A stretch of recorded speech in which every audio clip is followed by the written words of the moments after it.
बिस्मिल्लाहिर्रहमानिर्रहीम। अस्सलाम वालेकुम dear students. Lecture number 4 chapter number 5 rotational motion. पिछले लेक्चर्स में हमने जो है एंगुलर डिस्प्लेसमेंट और एंगुलर वेलोसिटी पे बात की। आज का लेक्चर स्टूडेंट्स हमारा एंगुलर एक्सेलरेशन के बारे में है। एंगुलर एक्सेलरेशन को स्टूडेंट्स हम अल्फा से शो करते हैं और जिस तरह आपने लीनियर एक्सेलरेशन को डिफाइन किया था, अगर आपको याद हो कि it is the time rate of change of linear velocity with respect to time, तो स्टूडेंट्स उसी तरीके से हम एंगुलर एक्सेलरेशन को भी डिफाइन कर सकते हैं कि angular acceleration is the time rate of change of angular velocity. Linear acceleration में लीनियर वेलोसिटी थी और एंगुलर एक्सेलरेशन में आपके साथ एंगुलर वेलोसिटी होगी। सिंपल सी बात है। तो आपके साथ अल्फा का जो फॉर्मूला होगा वो होगा change in angular velocity by time, जिस तरह ए का फॉर्मूला है change in linear velocity by time.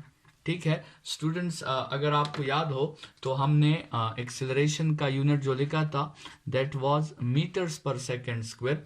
अभी अल्फा का यूनिट होगा आपके साथ रेडियंस पर सेकंड स्क्वायर। एसआई यूनिट इसका रेडियंस पर सेकंड स्क्वायर होगा, लेकिन अगर आप चाहें आप रिवोल्यूशंस पर सेकंड स्क्वायर भी यूज कर सकते हैं और आप डिग्रीज पर सेकंड स्क्वायर भी यूज कर सकते हैं, लेकिन एस आई यूनिट जो है आपके साथ इसका रेडियंस पर सेकंड स्क्वायर होगा। ठीक है स्टूडेंट्स, आगे बढ़ते हैं और बात करते हैं कि जो हमने लीनियर एक्सेलरेशन का फॉर्मूला पढ़ा था a is equal to delta v by t. इसमें हमने कहा था कि आपके साथ जो है ये तो वेक्टर फॉर्म है, अगर आप इसका मैग्नीट्यूड जो है वो फाइंड आउट कर सकते हैं तो आप सिंपल ये फार्मूला यूज कर लें a is equal to delta v by t. लेकिन स्टूडेंट्स अगर आपने एक्सेलरेशन की डायरेक्शन जो है वो मालूम करनी है तो एक्सेलरेशन की वही डायरेक्शन होगी जो आपके साथ फोर्स की डायरेक्शन होगी, क्योंकि न्यूटन सेकंड लॉ में स्टूडेंट्स हमने कहा था कि acceleration is caused by the force. ठीक है, फोर्स जो है वो आपके साथ कॉज है और एक्सेलरेशन आपके साथ उसका इफेक्ट है।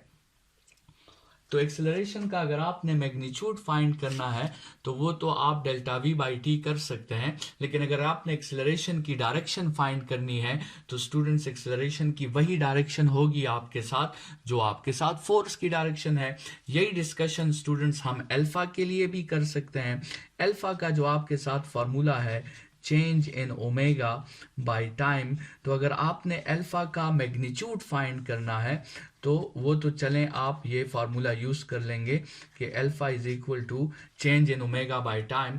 लेकिन स्टूडेंट्स अगर आपने अल्फा की डायरेक्शन फाइंड करनी है तो उसी न्यूटन सेकंड लॉ के मुताबिक अल्फा की तो वही डायरेक्शन होगी जो टॉर्क की डायरेक्शन होगी।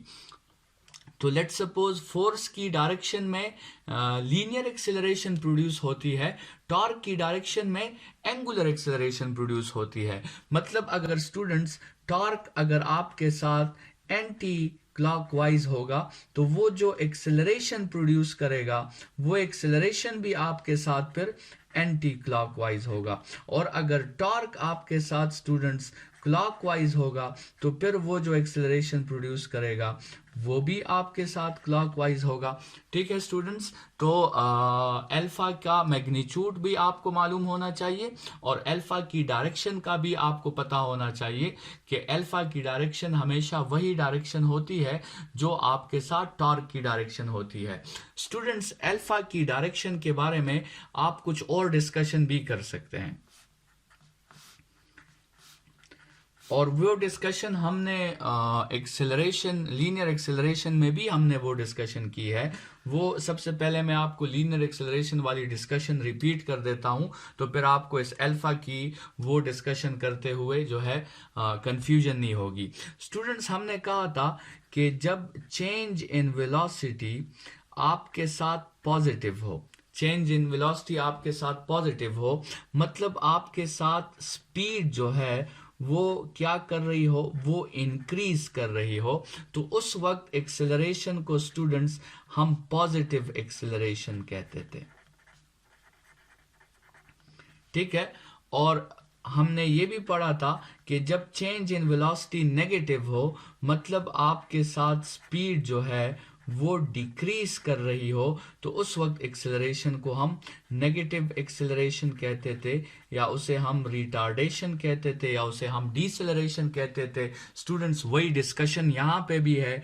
अगर आपके साथ change in angular velocity positive हो, मतलब एंगुलर वेलोसिटी क्या हो रही हो, इंक्रीज हो रही हो, तो उस वक्त हम अल्फा को पॉजिटिव एक्सेलरेशन कहेंगे।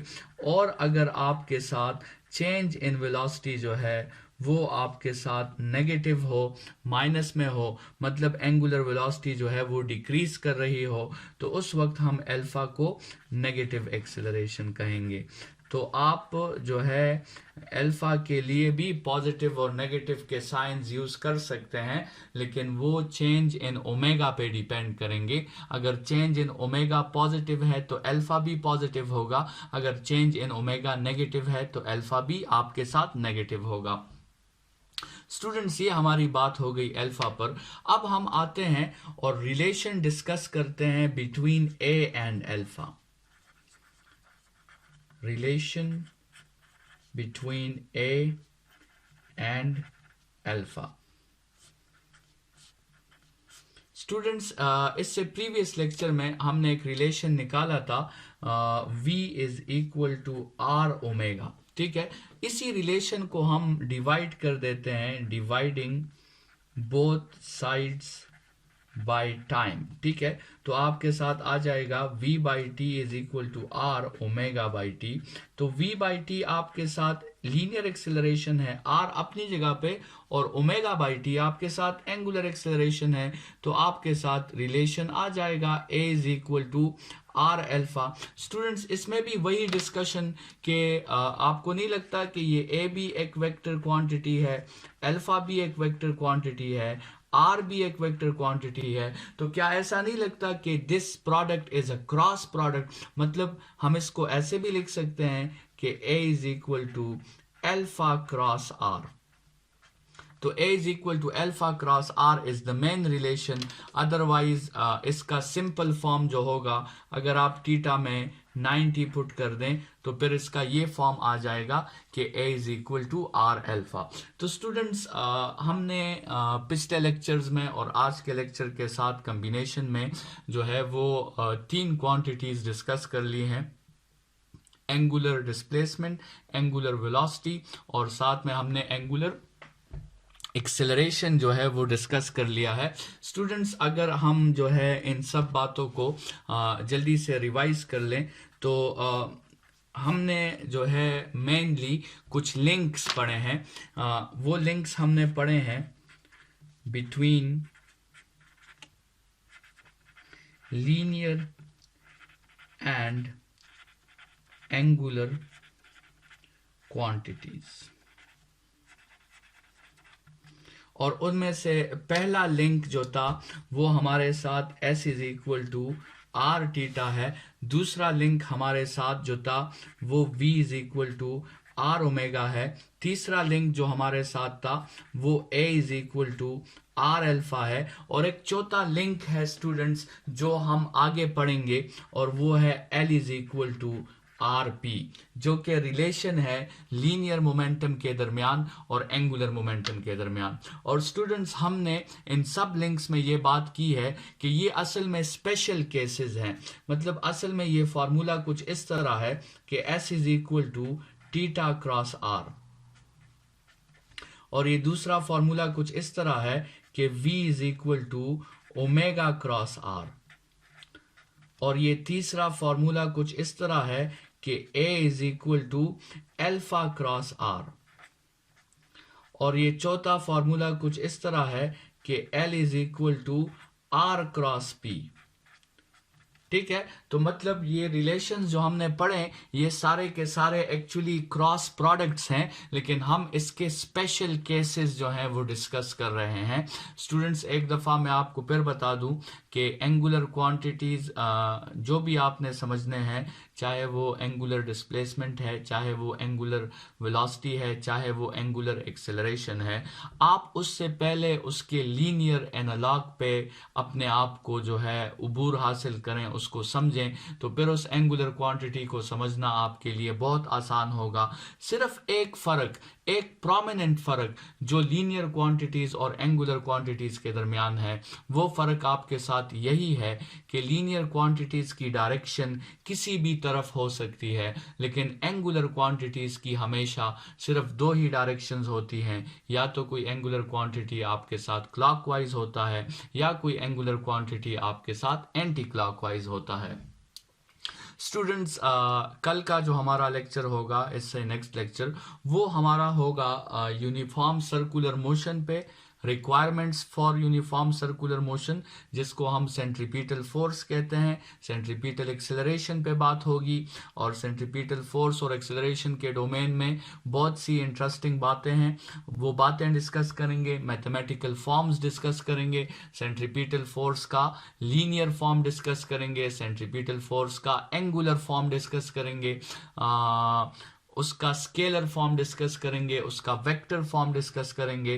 तो नेक्स्ट लेक्चर जो होगा हमारा स्टूडेंट्स, वो एक नया डोमेन शुरू हो जाएगा, जिसमें हम बात करेंगे uniform circular motion and centripetal force पर। स्टूडेंट्स, आज के लेक्चर के लिए इतना ही। अपना ख्याल रखिएगा। Thank you students.